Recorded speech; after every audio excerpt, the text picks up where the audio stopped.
Well, the main thing that was the inspiration point for writing the book was to be able to have a platform to speak from.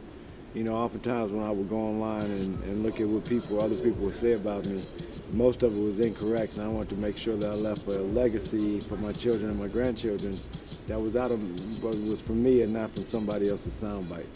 The difference between a good high school shooter and a pro shooter, for the most part, is not only the experience of how many shots you get up between high school and the pros, but also the realization that when you're in high school, once you get to the pros and you look back, you realize how much you didn't know about shooting.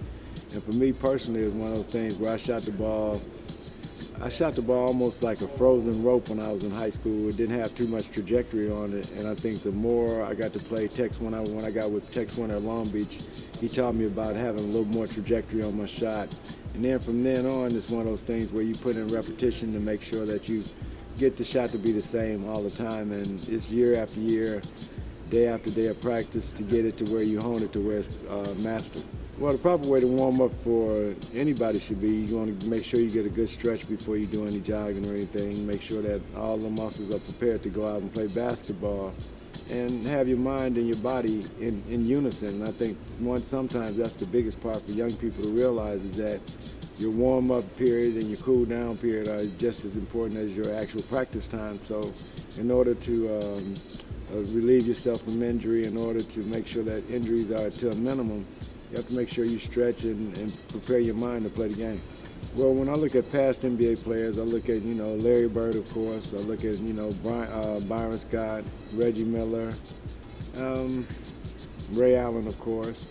And when I go back in the day, Earl Monroe, Walt Frazier, Pistol Pete, I grew up watching a lot of players that played the game. So for me, it was one of those things where shooting is similar to your fingerprint. Everybody has a different stroke, so it's just a matter of how smooth you can make your stroke from the time you leave the court until you finish in your follow-through.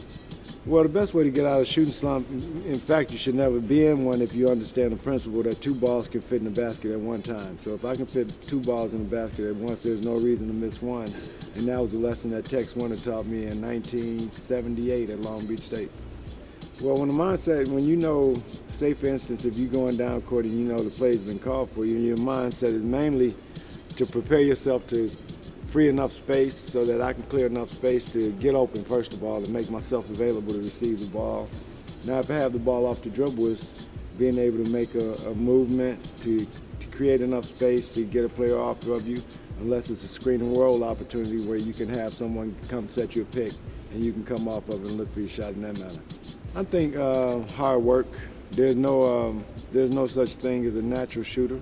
I think everything is the amount of work you put in, and then the ability to shoot it the same way all the time, year after year, and make sure that it's the same. And I think that's one of the things that separate good shooters from great shooters is the ability to shoot it the same way every time, and even if it doesn't go in on that instance, you know you're still shooting it properly.